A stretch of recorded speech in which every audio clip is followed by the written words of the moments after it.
Hi, welcome to the Secret Wargamer channel. Been off here for a while, but it's a lot of work commitments, etc. just seem to keep getting in the way of my gaming. Now, I've recently finished playing No Retreat North African Front, and I was in the mood to then follow it on with No Retreat the Italian Front, which is really a very, very good game. I've set it up set it up to play the historical campaign game. As you can see, it takes up quite a bit of space, this game. So it's probably not for everyone, but the maps flip a bit like they did in North African campaign, but not to the same degree. So once the campaign's moved into kind of moving its way up Italy, this map will be flipped over, and it has map of northern Italy, so I'll somehow have to join those up, but it is worth the effort. It's a beautifully produced game, published by GMT, designed by Carl Paradis. It's the fourth title. The third one has bizarrely just been published, which is No Retreat, the French and Polish fronts. It's a series of games I very much enjoy playing, and I was really pleased to see that not only is there going to be a fifth game in the title, which is No Retreat the Western Front, which covers D-Day and on into Germany, but there's going to be a series of games called No Retreat Battles, which will be operational level rather than strategic.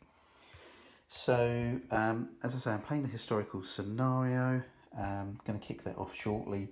I will probably do a series of short after action reports. Might show you a little bit about the invasion turn, because that's quite an exciting part of the game, and there's some interesting rules. Going to play using the advanced rules, so that will include a different way of managing your supply. That's just showing you that track, which has the supply counters on there. It has attrition combat, and it's got a few other bits and pieces which I think add good flavour to the game. I would like to probably do a little bit more in depth once reach the stage of invading Italy. It's quite a while since I played it, so those of you that play it frequently will probably spot some dumb moves, but there we go. I'm sure it'll be a lot of fun, and I hope you enjoy watching how this game progresses. And very quickly, perhaps some eagle-eyed viewers might have noticed these square Italian units. So I was very pleased when I was rummaging through my No Retreat North African, France and Poland front that just arrived, that there are these replacement counters that replace the equivalent of round Italian units. The effect on the rules is simply that when they're out of supply, they don't just kind of disappear back into the draw cup. They go through the same no supply effects as any other square unit. So this is just meant to give you a quick update. There's a lot to this game, lots of draw cups there. That's not just the amount of coffee I've been drinking, but I'll talk you through it, and I hope we have some fun making these videos and sharing them with you. It's a good game, so yeah, be following up soon.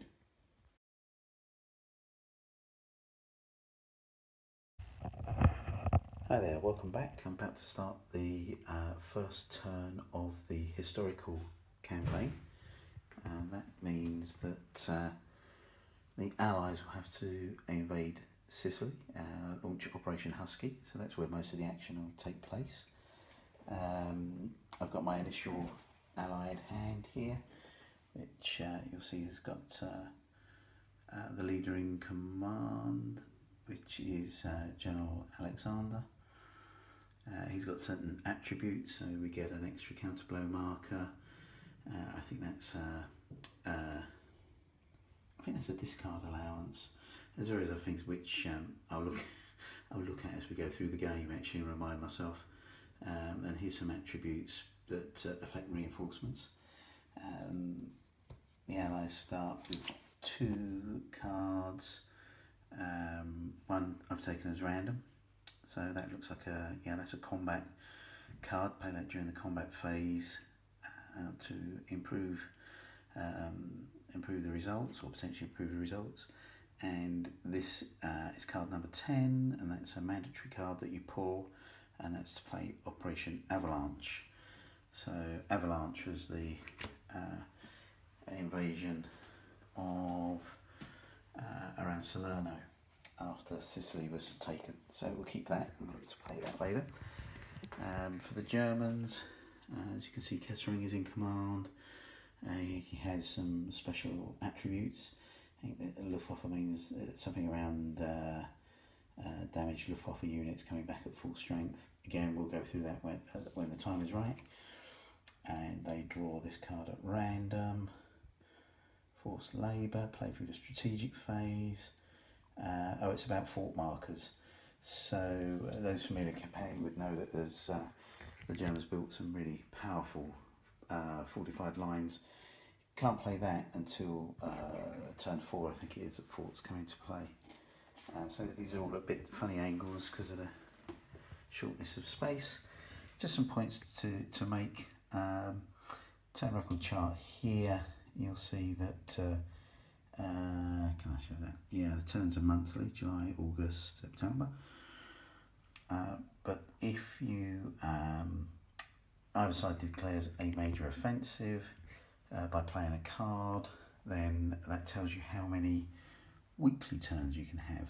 Okay, so each turn is generally a month, but if there's a major offensive going on, like there will be when the Allies invade Sicily shortly, then the turn is actually subdivided down into up to 4 or even 5 weekly turns, and those are like mini versions of a normal turn. So you have a cut down sequence of playlist. Okay, what else is there to show? Probably nothing much. There's an Italian war status track, and that kind of that's to do with how many replacement units the Italians get.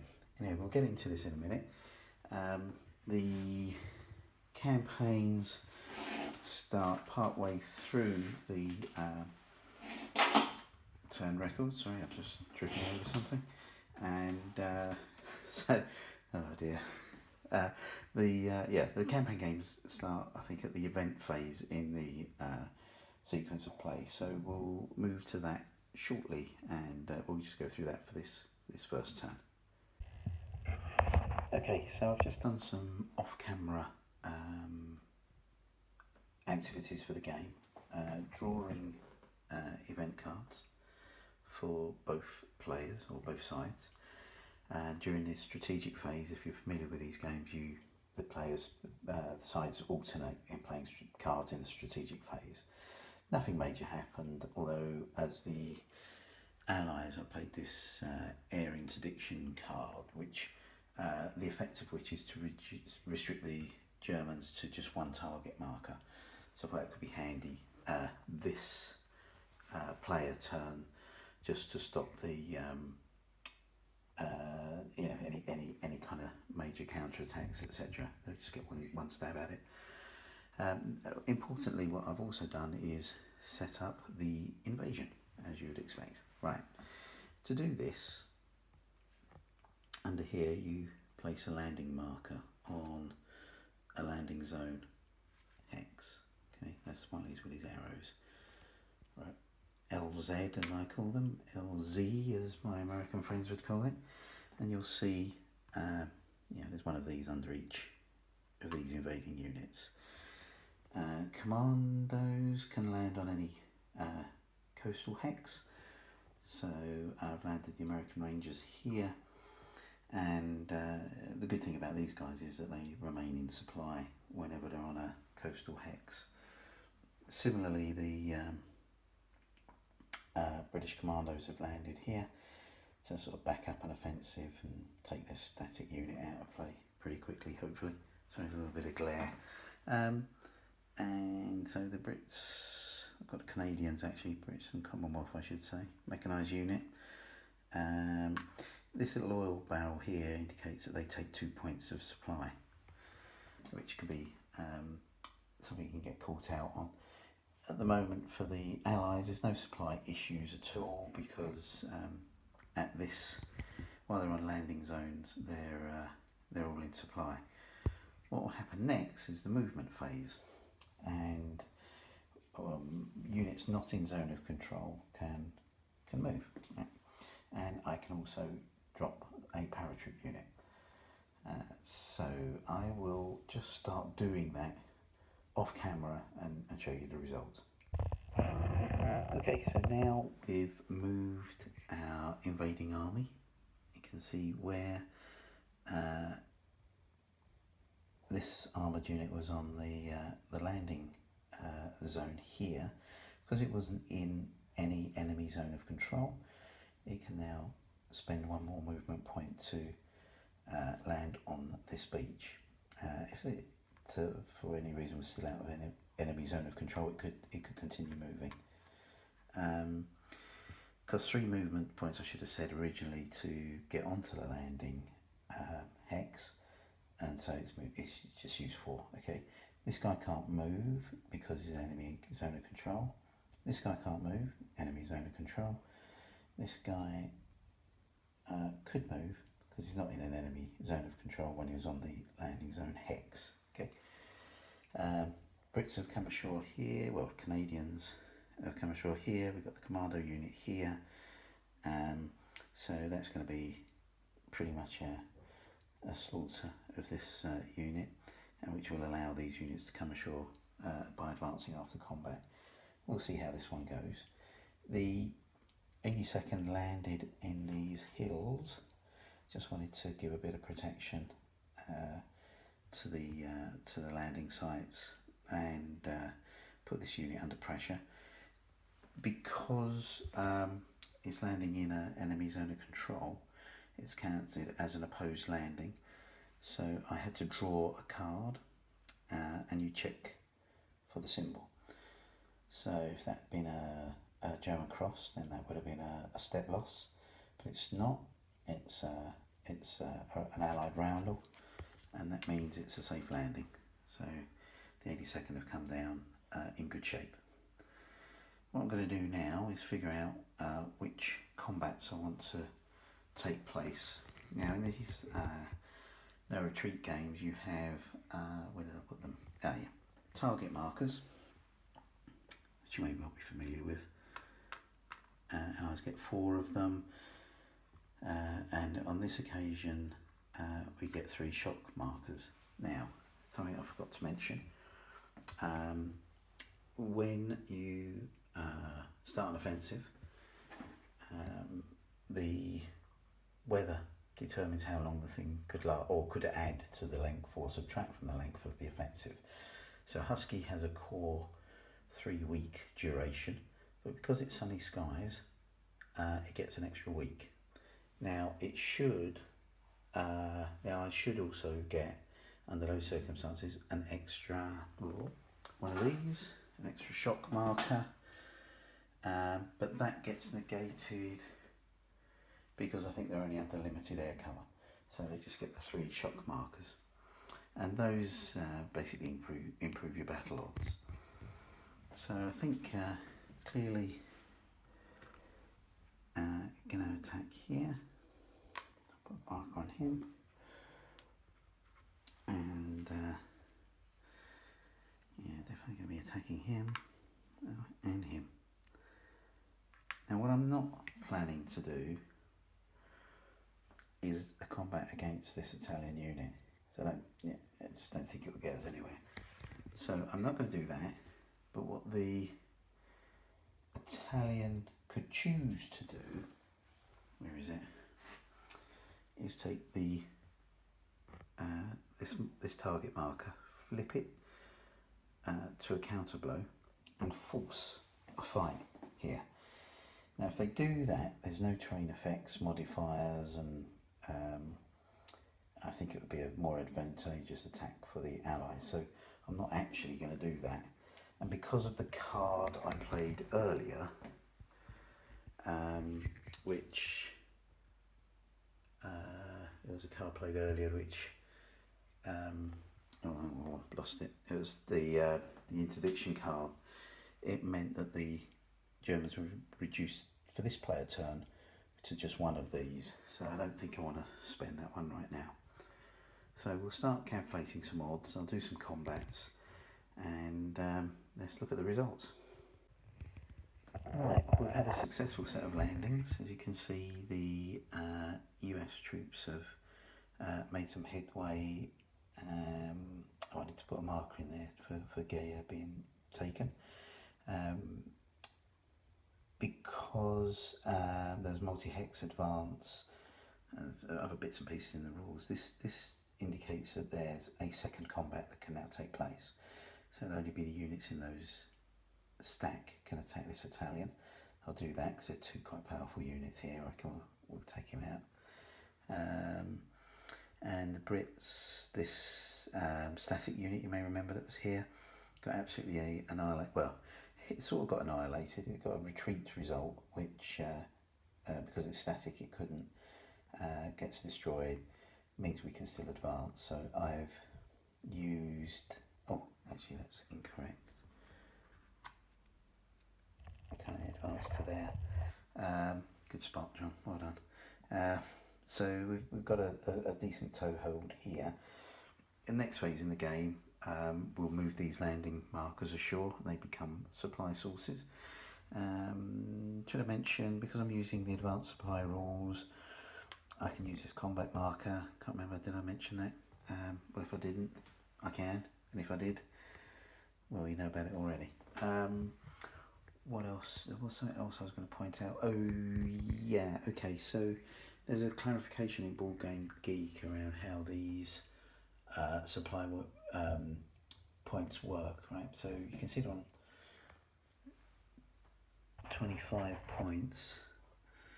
When you declare an offensive, normally what will happen is that you'll pay 5 supply points per week of the offensive, and then when we get to the port supply phase, you will deduct more points from here per the unit costs. Now you don't do that for Husky, right? It's a free offensive, and the designer Carl Paradis has clearly stated in Board Game Geek that it's free. You don't spend any shipping points, supply points, which is good, because if you did, you would be using the advanced supply rules at all for your initial landings, because you just wouldn't get anywhere.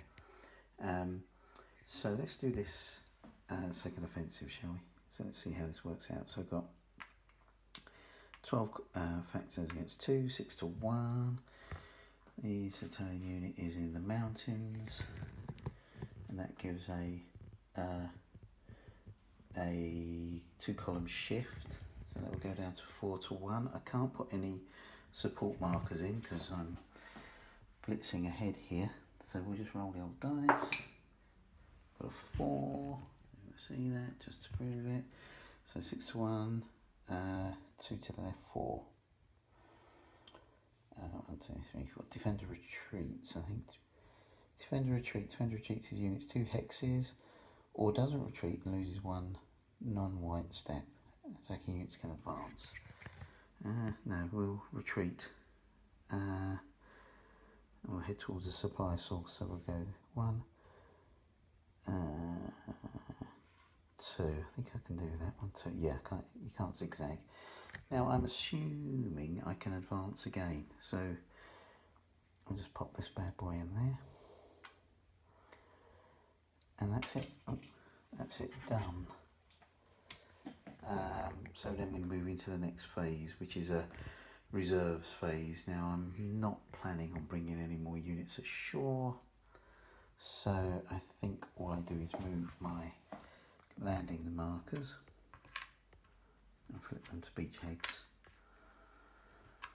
Now in the more basic supply rules, which are perfectly adequate by the way, I'm just trying the advanced rules to try and look clever. These would provide, each one of these landing markers would supply 2 units, or 1 if it's got one of these symbols or symbols on there. Here they just produce, they just provide a supply source, and you will be deducting points. Right. Um, little bits and pieces about rules. You can't. This beachhead, for example, cannot supply a US unit and a Commonwealth unit.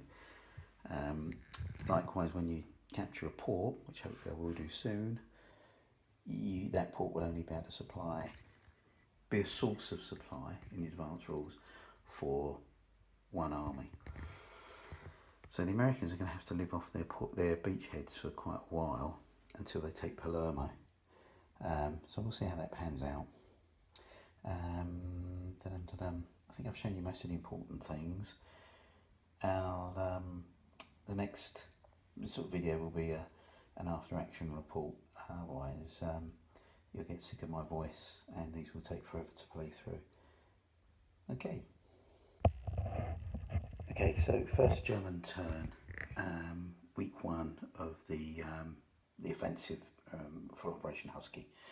There are some, excuse me, some restrictions on the first turn for the German. They cannot use the road movement rate. They cannot bring units in from the reserves, nor can they repair those units. So I guess it all reflects a surprise attack. I'm being at a bit of a loss what to do actually. If this Italian unit were to stay here, then the Allies would simply put in a counter blow to make them attack here, which is unlikely to be a smart or come to a good end for the Italians, because strong British unit gets an additional 2 strength points. I think that still applies on a counter blow, because it doesn't seem to be treated so much as terrain. I guess that represents defensive works and men and materials, etc. I'm guessing. And of course this might not have any strength at all. I'm toying around with the idea of just simply pulling back, maybe making more of a stand around Catania, but I want to build a line. So I'm not entirely sure actually. I think staying there is not the right thing to do. Down here towards Palermo, I'm going to probably move this Panzer Grenadier unit somewhere on the ground. So I'm a bit worried that it's going to get cut off. Right, so I could give that some thought. And I'm going to bring these infantry divisions up, sort of form a line maybe along that river. Maybe I'll just leave that there. It's got a red combat strength, which means it can make a sort of stubborn defence. There's another word for it, can't think what it was now, but determined defence. So that will be quite a tough nut to crack.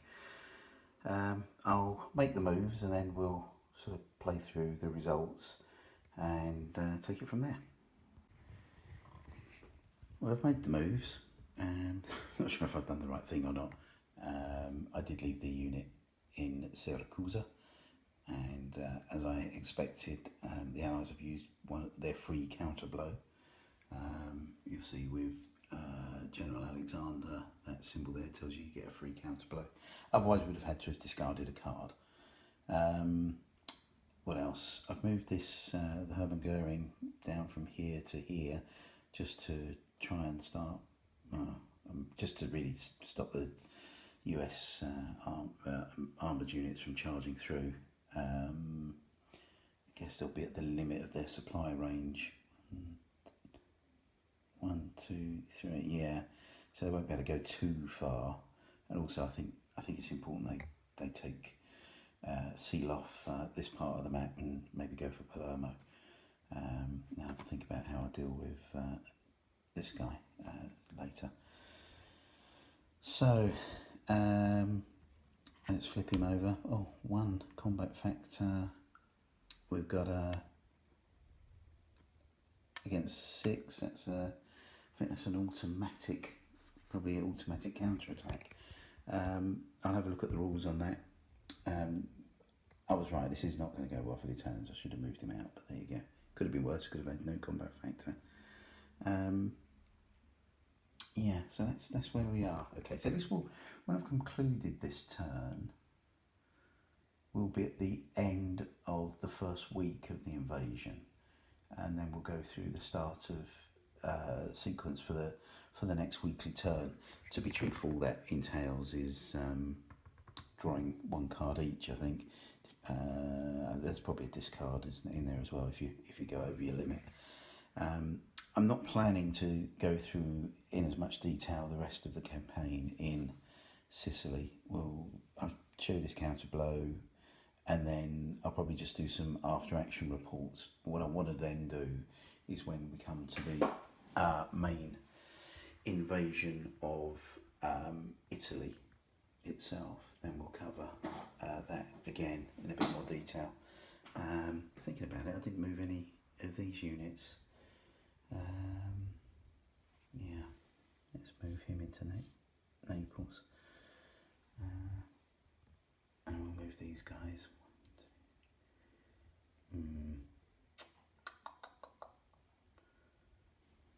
Let's see. You can't use road movement, so I'm not sure what the impact is of these hexes. I might just leave them where they are at the moment. Any invasion up here is some time off, so we might just keep them where they are for the moment. Okay, let's resolve this combat. Now, I think I said at the beginning of this that I had played for a while, so you might see some dumb moves. That's a pretty dumb move, I think, leaving that guy there. But anyway, it's what it is. So, because the odds are 1 to 6, 4 plus the 2, it's less than a 1 to 3 ratio, which means the odds don't get shifted anymore. So there's no point in putting a blitz marker on. It becomes an immediate counter-attack 1, CA1 result, which means the British can, if they so choose, launch an immediate counter-attack with an odd shift to the right, 1 column. So I'm wondering if they also get their mechanised bonus actually. So what we got in here, so this is a counter-attack and a counter blow. Do they have terrain modifiers? Probably not. I'll have to have a look. Gosh, I seem to have forgotten most of the rules. So 4 to 1. Yeah, let's have a little look at that. I'll do that off camera because I'm whispering to myself as to what the rule is.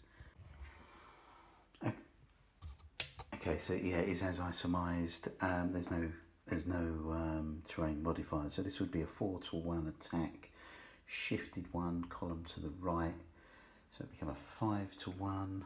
I've got any cards I want to use? Battle sequence, re-roll. Yeah, well, maybe we'll use that. No. No. Battle sequence. Any US units? No. Battle sequence. The German combat card. Well, let's see if the Germans have got any combat cards during the strategic. Oops. Battle sequence of your combat phase. No. No, that's not going to work. That's no. Something combat phase. No. Oh. So I mentioned all of that knowing off camera. It's not going to be the best video you've ever watched. Okay, so do 4 to 1, goes to 5 to 1. Let's roll a dice. 5 to 1 with 6, good lord. A DD, double D. So a DD, defender destroyed. Defender retreats his units 2 hexes and each unit 1 step. Now it's also a red result. So I think a red result, shift the banner, gosh, where is it? Red results mean I think you can do a second combat. Where are we? Yeah, if any attacking units advanced, let's put a second combat marker on them. So we can advance. Where's the train effects? There's the city stoppers. No. Okay, so we'll retreat, do the advance, and then see if we can have another fight. And of course, we can't have another fight because it was an infantry unit. So it's only mechanised units that can do a second combat. Okay. Get rid of that.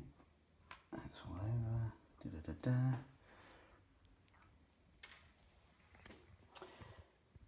Yeah, that's pretty much it. So that is the end of the first week. I'll check the I have to check the sequence of play just to see what steps we need to go through now, and I'll probably post some sort of small after action report to show the rest of bits and pieces for the clean out of Sicily. A couple of things to point out, obviously, because I've taken Siracusa, that will have an impact on victory points. I think the Germans will lose a victory point. We've also got these reserve markers here, so the one on the left is for the German, the one on the right for the Allies.